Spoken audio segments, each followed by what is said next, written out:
Okay, so here we are. Welcome. So this is today's webinar, which is on self-doubt and keeping motivated when we have sort of doubtful thoughts going on. So welcome. Good to have you all here. Is Victor about? I'm here. Hello there. Hey John, how are you doing? How are you doing? Good. And how are you guys? Yeah, really well, thank you. Yeah, That's great. yeah.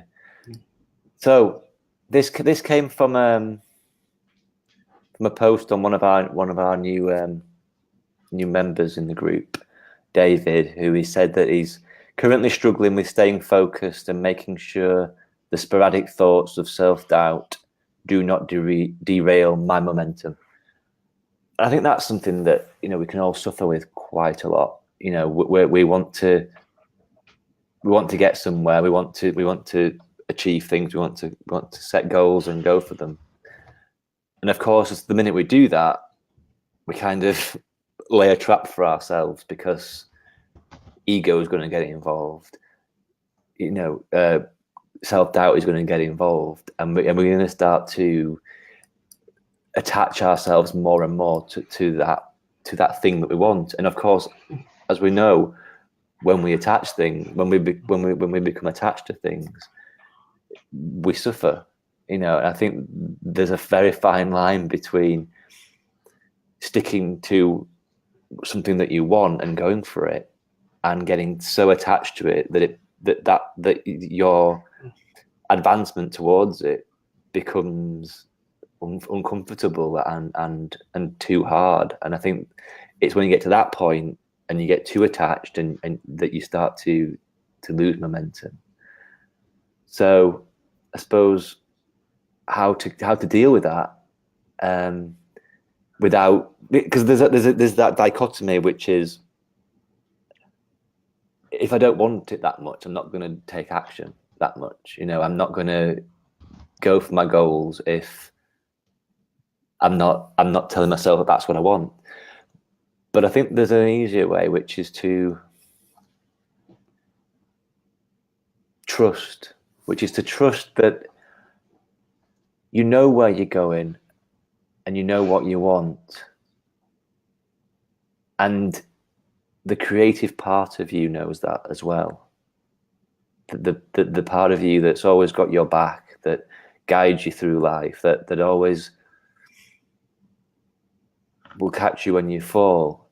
That part of you, that connection to source, is the thing that will get you through that and will keep you going.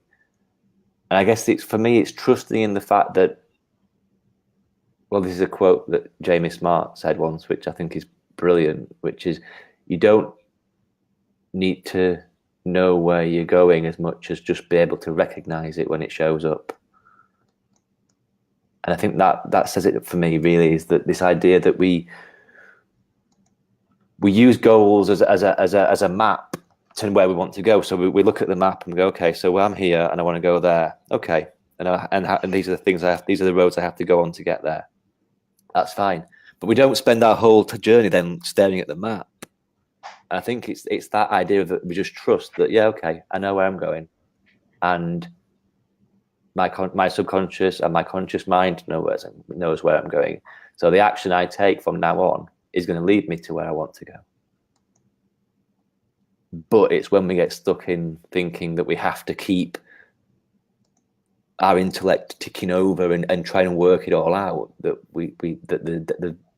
the self-doubt shows up, and the nagging voice shows up and stops us from actually moving forward. John, what's your take on that? My own. Oh, I'm echoing. Sorry, one sec. I'm echoing off one of you guys. It's not myself this time. You sound like God.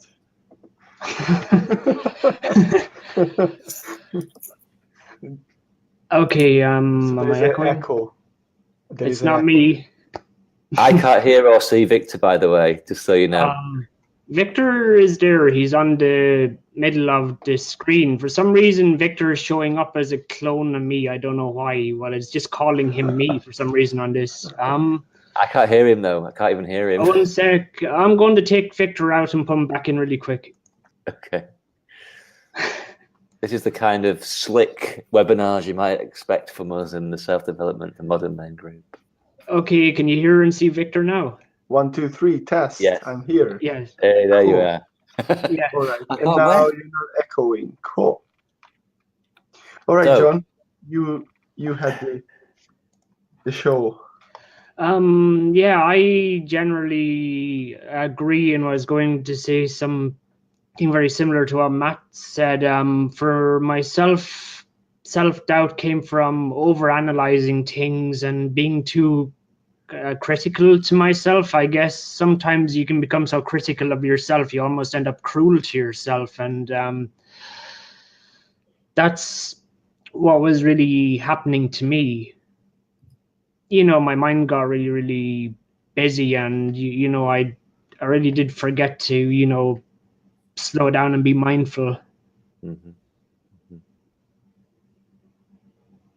Yeah, we like I say, we create these goals for ourselves and then forget that we've created them, and they can start to be like something like a noose around our neck sometimes. And I think I always fall for that. And I think every now and again I just have to step away from it and go, okay, I'm gonna have a week away and ground myself. We sort of fall into telling ourselves stories, and we forget that we don't have that. We should probably ignore them and not believe them, sort of thing. Mm-hmm. Yeah, it starts to be about us. Of course, why else we would set goals, but sometimes goals come from that kind of place of playing, of expressing ourselves, of course. And sometimes we start to make it mean so much about ourselves, so much about this, that that's the only thing we see, and we start to fear that we got hurt. So I went through similar thing recently, and what I found for myself working is that I sat with what's true to me. I sat with what's present, and I found that in the self-doubt there is a lot of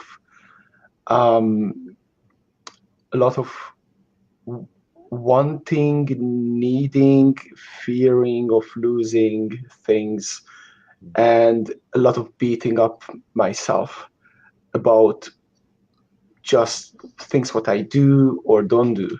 So to me, I think it started with coming in terms with myself and start to practice some self-compassion and start to open up about things and get real with, okay, this is where I am, this is what I feel, and probably things are not so catastrophic as I painted for myself to be.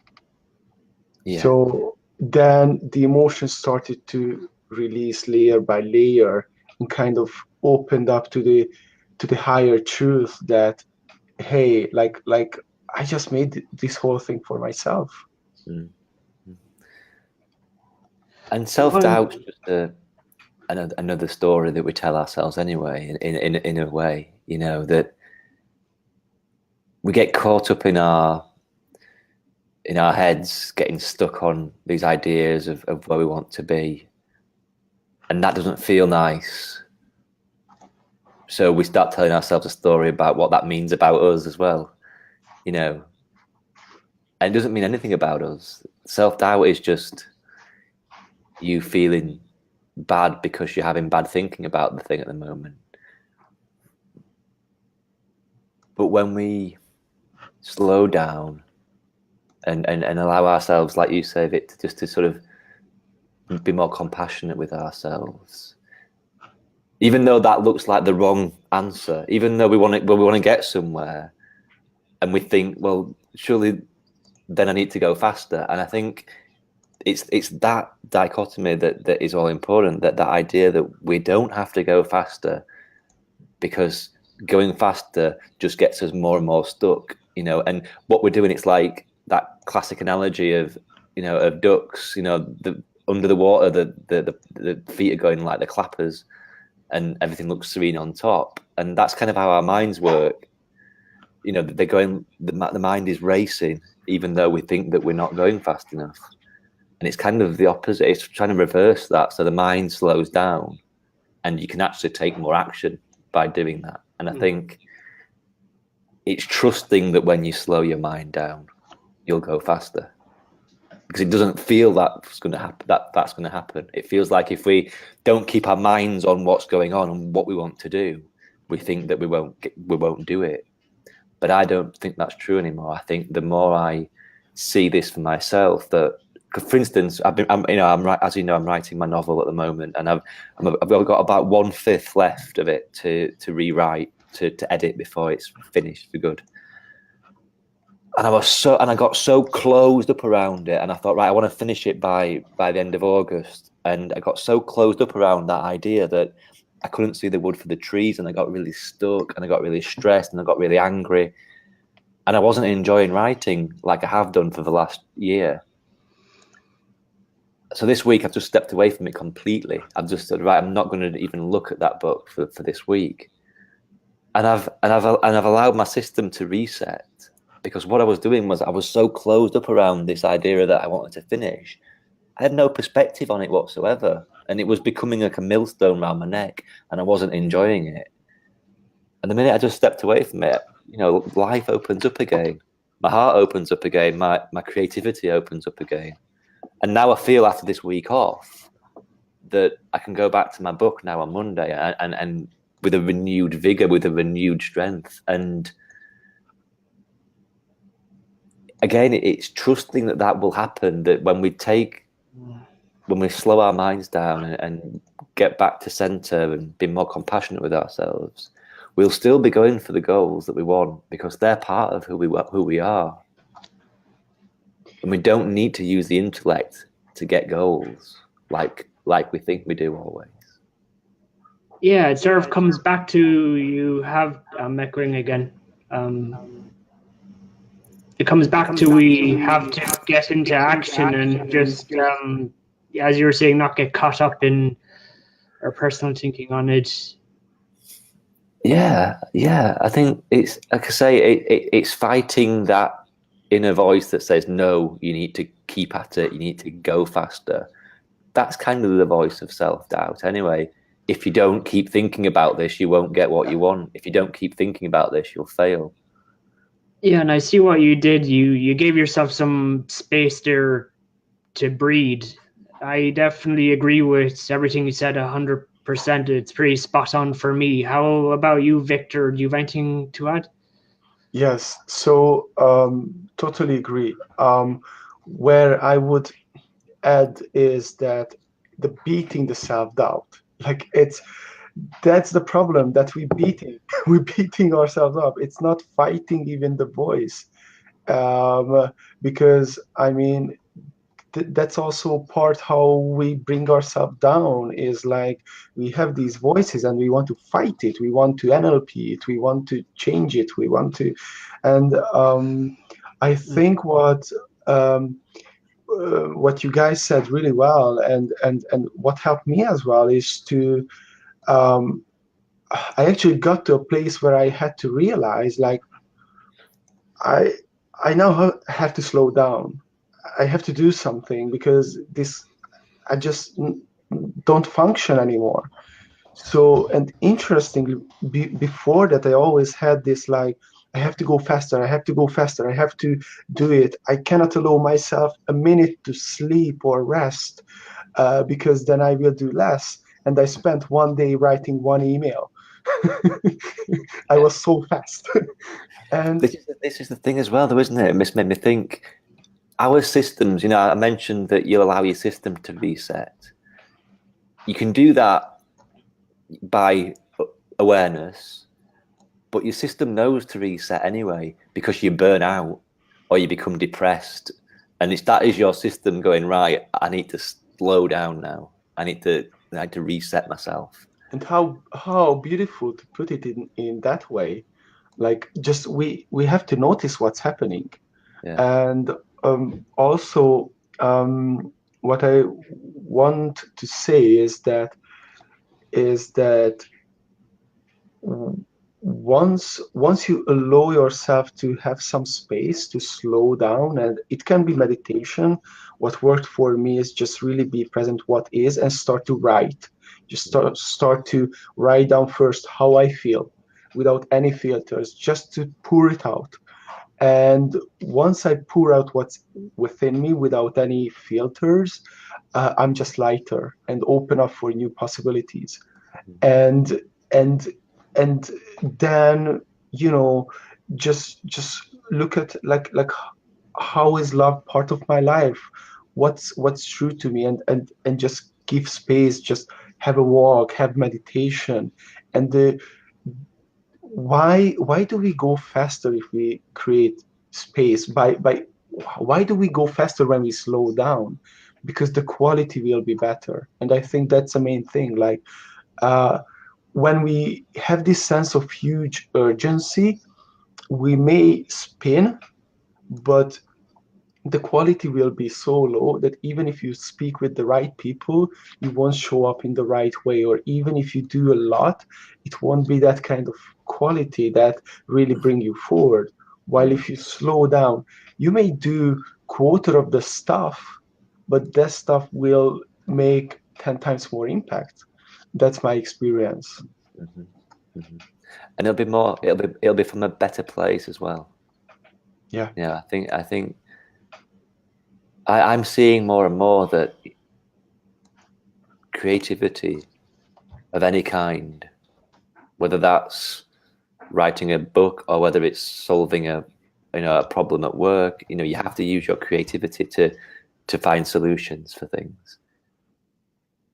And that doesn't come from the intellect. That creativity doesn't come from going over the same thoughts over and over again. We seem to use our intellect for everything these days, and it's not designed for that. And I think that can get us stuck in our heads when we, we're going over the same thoughts over and over again as though somehow they'll be different. We'll find a solution, but it's like the classic Einstein quote. You can't doing the what is it? The definition of insanity is going over the same thing time and time again, expecting a different result. Those thoughts have been, those thoughts have got form now. They're not going to somehow give you a new answer. You have to look elsewhere. It's why we get, I was speaking to a client just the other day, and I asked him, where do you find solutions? When are you at your most in flow? When do you find answers? And he said, like I expected him to say, when he's out walking, when he's in the shower. It's not in the boardroom when he's getting really stressed and going over and over what's going on. It's after he leaves when he's driving home and his mind's empty again, because he's allowing space for things to appear. So this idea of slowing down, of creating space, of opening up, of grounding yourself. I think for me, that's if there's an answer to how we beat self-doubt, it's those things, is creating this. Well, yeah, and resetting the system, I suppose, which is basically all of those things combined. It's allowing ourselves to just come back to center, take a deep breath, and reassess things from a place of calm. Yeah, and I agree. Yeah. Okay. Go on, Vic. And self-doubt is a story about the self. It's a story about you, which is like not a problem. The problem is that we see it not as a story. We see it not as a fable, not as a drama in the theater. We see it as the truth happening right now, and people having all these thoughts about us, and it's like it's happening. But all that we did, really, we created a movie in our head. and and and when we slow down, we may start to see that that's what we did. And I think it's important to acknowledge the feelings. So something what didn't work for me, I tried for so long just tell myself, this is my story, this is my story. But I still feel really bad, right? So uh, so what helped to me is to first just acknowledge, just feel and have self-compassion. So I loosen up, and then I started to see, okay, this is a story what I created. But if I go like, okay, I gonna three principle this. Well, that's the Right. problem, isn't it? Because you're using thought to try and deal with thought, Yes. and thought's the problem. Yes. You know, it's again, it's the intellect's getting stressed and getting working too fast, but you're still using the intellect to try and solve that problem. So you have to do the opposite thing then. The three principles is somewhat like having to do the opposite of what the mind kind of wants to do when it's in thought. Is that correct? Yes. Well, And again, I suppose, yeah, but you know, the three principles isn't a technique. You know, it's just an understanding of how the system works, and I think to say it does the opposite isn't quite right, because just knowing that there's no point trying to use thought to deal with thought means that, I suppose, I know slowing down is the answer. I know that creating space in my life is the answer, because that gives me a new place to come from. Matt, I have a question. What I always wanted to ask from you is that, and let me play the devil's advocate. It's like, how do you use the three principles in practice? Like, and Well, you yes. don't use them. Yes, but I'm deliberate. I know that it's a stupid question. Okay, and I want to ask it. What's the second bit of that question, though? To do what? Okay, yes. Okay, so when I'm in a stuck place, I'm feeling shit, and I want to get out of it. And nothing working. The world is in doom, and it's like, I know I'm feeling my thinking. It's not working. So because it doesn't work that way, because it's not a technique. And well, I hate it when people ask three principles teachers those sort of questions, and they always answer with a story. But I'm going to answer with a story. My favourite Sid Banks one, really. Someone said to him, "What do you do when you get angry?" You know, as though, you know, how do you use the three principles to deal with anger? And he didn't really understand it. He didn't understand the question. He said, "I don't know what you mean." And eventually, he said, "Look, all I mean is, how do you deal with anger? What do you do when you get angry?" And Sid Banks said, "Well, I get angry." The point is, he didn't make that anger about him. He didn't stop him in his tracks. He just dealt with that experience. And another quote by him, you know, if people stopped being scared of their experience, that would change the world. So when you're in a dark mood, trying to deal with it is going to keep you in that dark mood. So knowing that dark mood is just your thinking isn't going to help, because it's been created already. You know, your experience has created a dark mood that day. Who knows where that came from? It might have been a bad dream that you've forgotten. It might have been something that awakened a memory. That, you know, it might have been something that you saw on the street that your subconscious latched hold of and didn't like. It could have been that you're tired. It could be that you're hungry. It could be many things that the essence of that bad mood. But what it isn't is anything about who you are. But we think it is. So we think, I'm in a bad mood now. And what it's also not is anything to do with anything outside, external to you. So whilst your subconscious might have noticed something in the street that you didn't like, it's still your subconscious creating that experience, that dark mood. So knowing all that as a three principles, you know, in the three principles teachings of Sid Banks. Did I say Sid Barrett before? I don't know if I did anyway. Sid Banks, you know, knowing all that, it means that you don't deal with the bad mood. And if you don't deal with the bad mood, it drifts away quicker. If you don't try and deal with self-doubt, it drifts away quicker. You allow your system to reset quicker if you don't get attached and make the bad mood about you. So you can't go, this is just my thinking, because it isn't. You've created an experience, and that experience is real. You are in a bad mood. But just knowing that bad mood isn't caused by anything external to you means you're not looking out going, right, well, I'm in a bad mood now. Is it because I don't have enough money? Is it because my coaching practice isn't full enough? Is it because my wife's been a dick today? Do you know what I mean?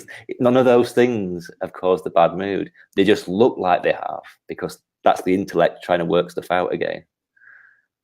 Yeah, and that lines up completely what I mean. I maybe come more from the kind of like Buddhist understanding of things, and it's basically whenever we resist what is, like the Sanskrit term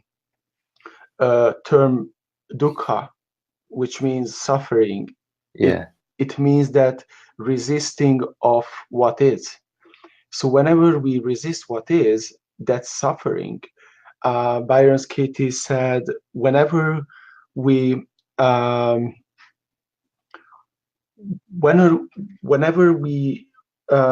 a thought that's resisting with what is, or whenever we resist our reality, that's when we suffer. Mm. So it's really a different way of putting the same thing. These are universal ideas, aren't they? You know, Yeah. what the principles says, what Sid Banks said, has been said many, many, many times before in many different ways.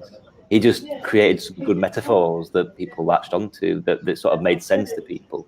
That's the only difference I see from what Jesus said to what Buddha said, to what loads of prophets and holy men and wise philosophers have said throughout the years. It's just, but that says to me that these things are universally true. You know, these are truths. These are principles. And I think that's what many people miss, and that's what I was missing in like the three principles. It's called three principles and not three techniques. Yeah. So it's just about how the system works. It's like you cannot change it. Even if you are in a bad mood, it's not that you now have a technique how to get out of it. It's just how the system works. Yeah. And knowing how the system works, that can help. But it's on itself not a technique. It's not, but it's a good awareness, because what I find now is when I find myself in a bad mood, in the past, I would blame everybody else about it. I would try and work out why my bad mood was happening. And sometimes I get stuck in that illusion now, even now. But then I remember, oh no, I'm creating this. This is an internal creation. It's true, it's happening, but it's not caused by anything external to me. And this bad mood is telling me something. It's telling me that my thinking's off, that I'm not living in reality right now. It's telling me that I need to slow down and allow my system to reset. So even bad moods now can be friendly, because it's your body's way of saying, slow down. Go and do something fun today. Don't keep bashing away at the keyboard trying to work the answer out. Go and play football. I don't know why I said that, because I hate football, but go and play the guitar or something. Go and do something fun. get out of your head, basically. Not in a drug way, although I don't know if you want to.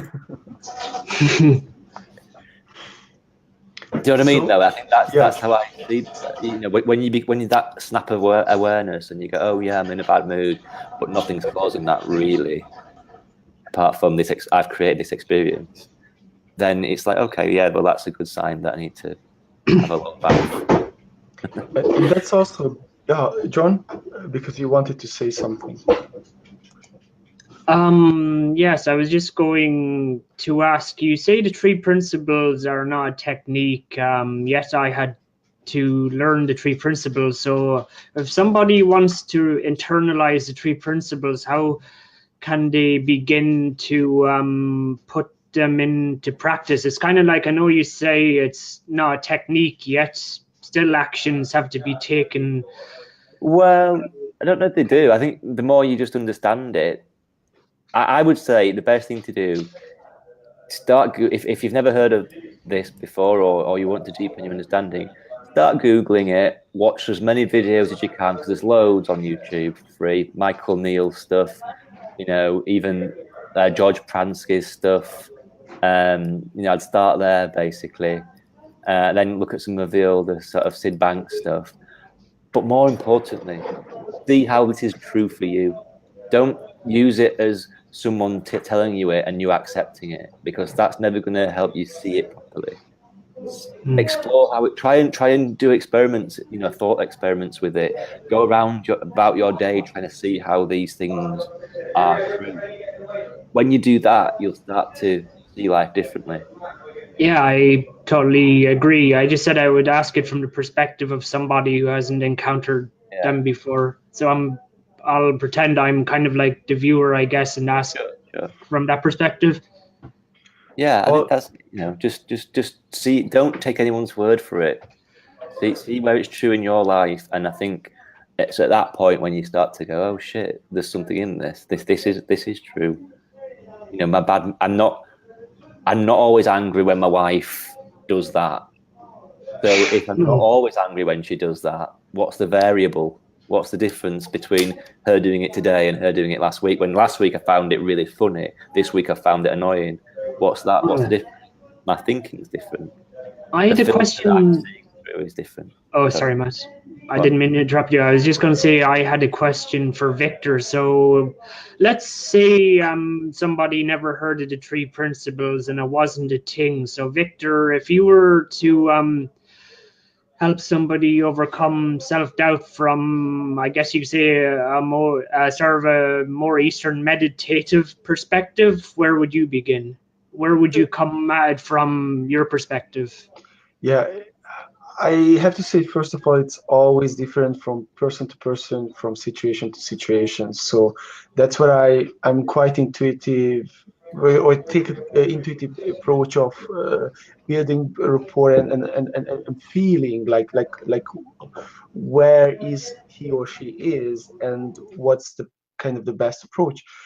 If we keep in like the 3 principles kind of thing, like if the question is more of what is the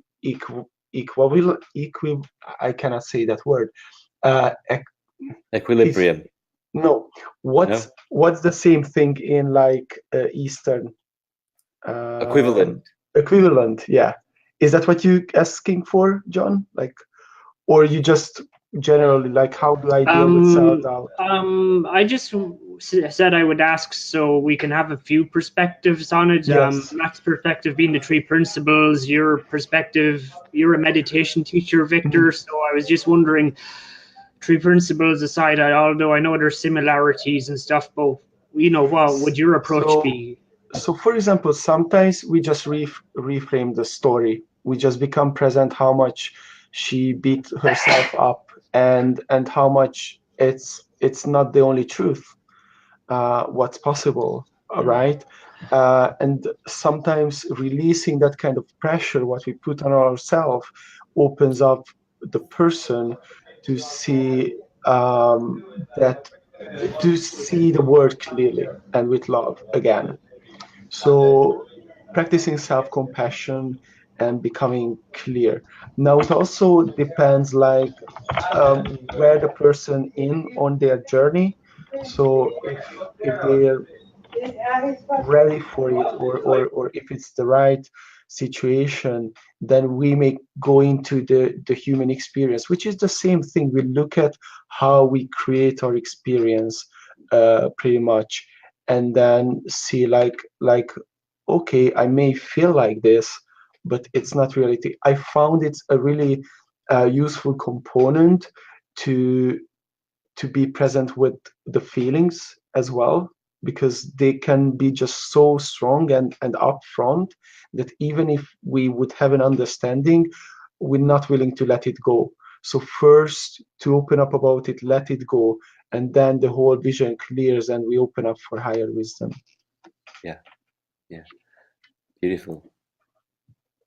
And you know, I don't see any jarring at all between, you know, what anybody said today, and I think that's the thing, isn't it? That's for me the takeaway for here is just dealing with self-doubt is the problem. Almost, you know, it's the dealing part that keeps you stuck. And when you get stuck, of course, you stop feeling motivated.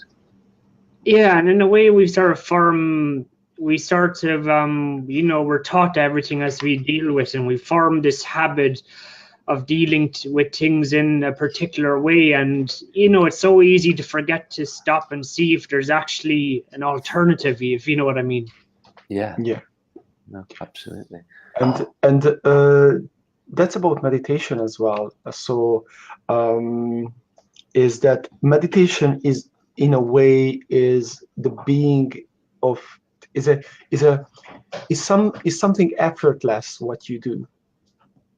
So if you do meditation with effort, you're not really doing meditation, and that's kind of the mind doesn't comprehend it, because in all of our life, that's how the mind works. The mind works with always adding effort, and because of that, it's hard to comprehend this whole effortlessness. How effortlessness will make me more or better. The thing is, it won't make you more and better, because if you effortless, you come back to who you are, and that's just the best you can be. So I think that's how it you've comes got to look at what, you know, what's the opposite of self-doubt, which I suppose is confidence, maybe, you know, self-assuredness. And it's almost like self-doubt is the story we tell ourselves when we don't feel confident, you know, but we only don't feel confident. We only notice that we're not confident. Sorry, we only notice the lack of confidence is what I'm trying to say. We never notice when we're confident, because we might, after the event, think, oh yeah, I was really confident in that situation. But when we're feeling confident, we're out of our heads. We're in action. You know, you can't. And I think that's the thing, isn't it? It's again going back to this idea that we aren't telling ourselves, when we're not telling ourselves stories about what's going on, we feel confident. And when we start to analyze things and tell ourselves stories about who we are, that's when we start doubting ourselves. Yeah. So, you know, how do you do that? I guess by creating momentum, by doing it anyway sometimes, even when you do feel self-doubt, to let the self-doubt just be and start getting back into action. Because I think once you get back into action, that self-doubt isn't there anymore. It's only the thoughts that lead up to taking action again that are the problem. So don't take them on. Don't give them any credos. Also, a very useful concept I learned from, again, James Bond, from his book, is the 4 quadrant of actions. And there is the active, passive, and I think like not progressive and progressive, something like that. So if Right. it's like passive and non-progressive, that's like just depression, not doing, or passive, active, uninspired, inspired. Okay. So if it's like passive and uninspired, it's like being depressed, not doing anything, sitting at home, just being stuck. Then you have the passive inspired, which is like meditation, walking, going into the gym, playing guitar, anything what connects you with that unconscious creative mind of yourself. Many scientists, artists using that. Then you have the active uninspired, which is like when you do it anyway, when you do it even if you don't feel like it. So how do you think athletes go to work, or like do their training day after day? They don't always feel like it. And that part actually was quite a revelation for me to understand, like uninspired action is a cool thing. It's like that's where you get most of your work done. And then you have the inspired action, what most of us want, but actually that's the rarest thing. That's the rarest thing, to feel always inspired, and we cling to this state of feeling inspired all the time. But actually, if we let that go, we can come back to the uninspired action and get inspired by taking action.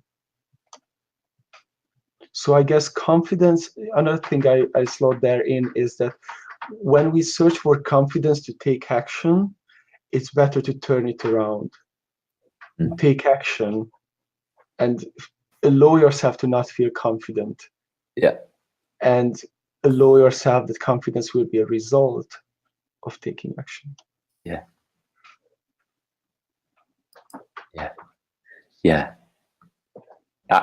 Confidence is the result of something. It's not a prerequisite for something. You don't need to feel confident to start. Like you say, confidence comes from taking action, from doing the thing.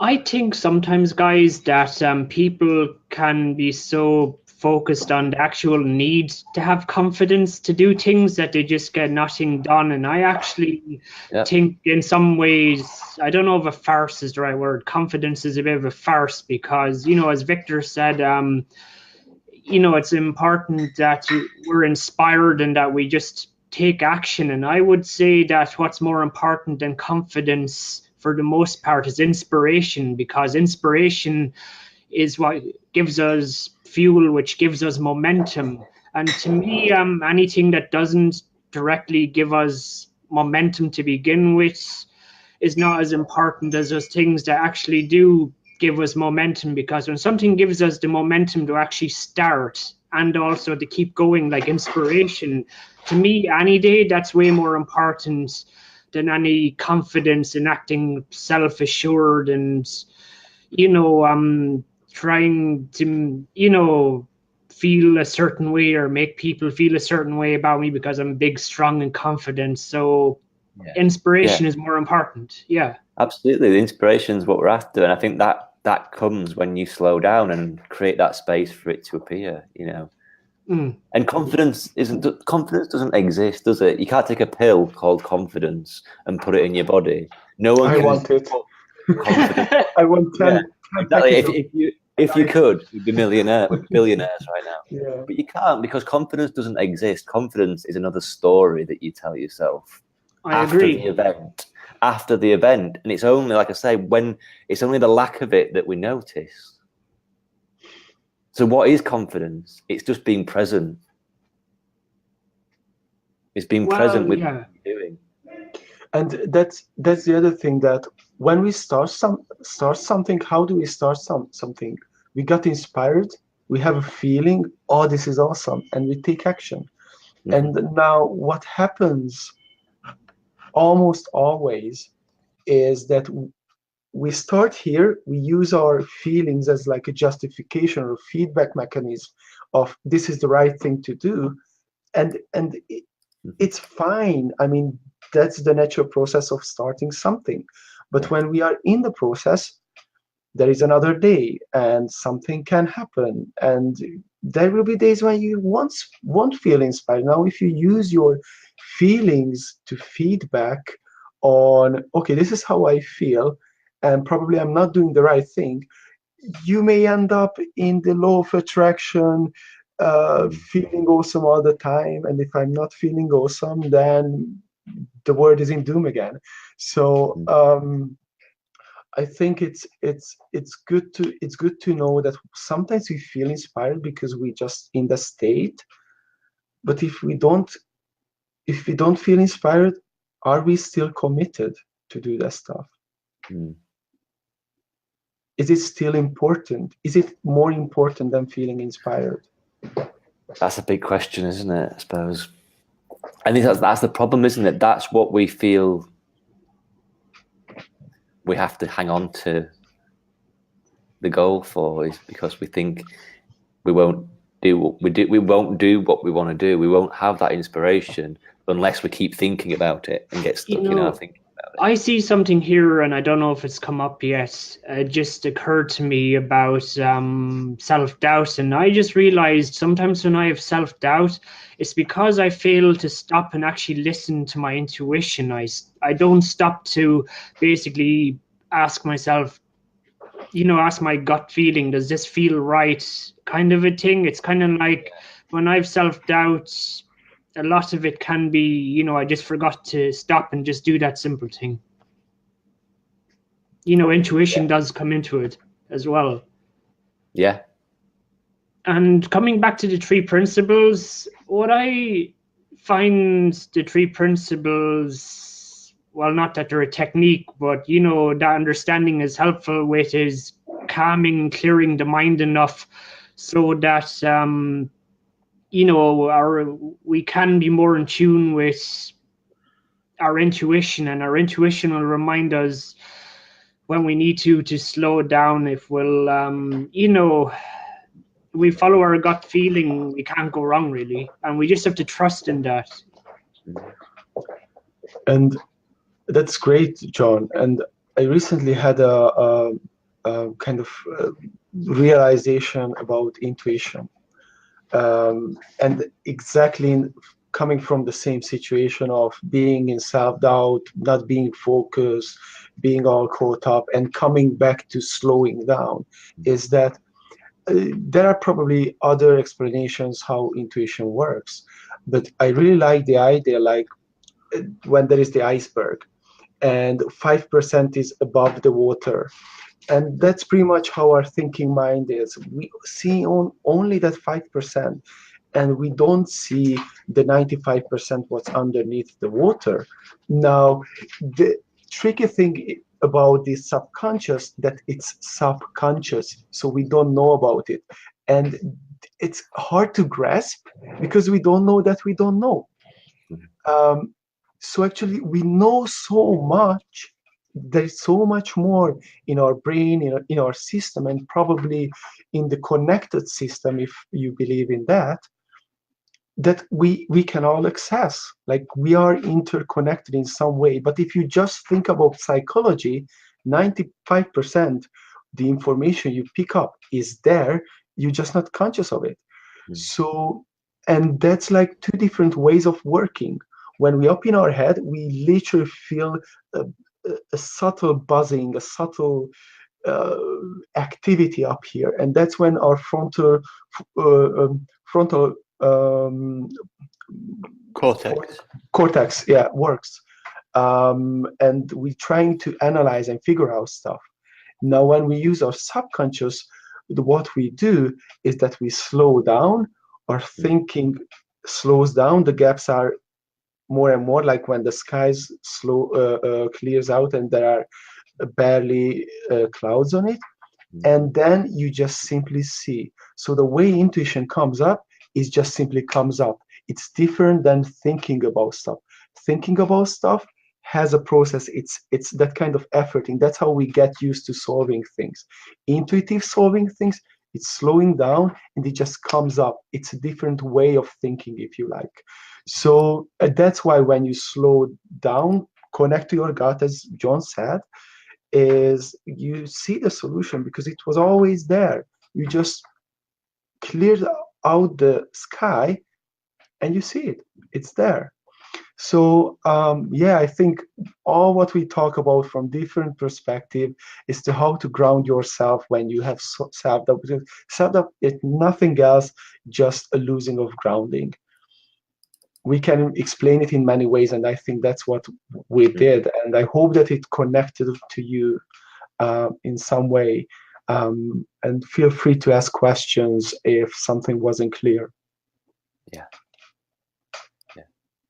Beautiful. Is that a good place to end it today, do you think, then? You tell me. Yeah, I think that's a nice end. So thank you for watching. Thanks for being here, people. And we'd love to read your comments and questions and ideas below. Take care. Take care, everybody.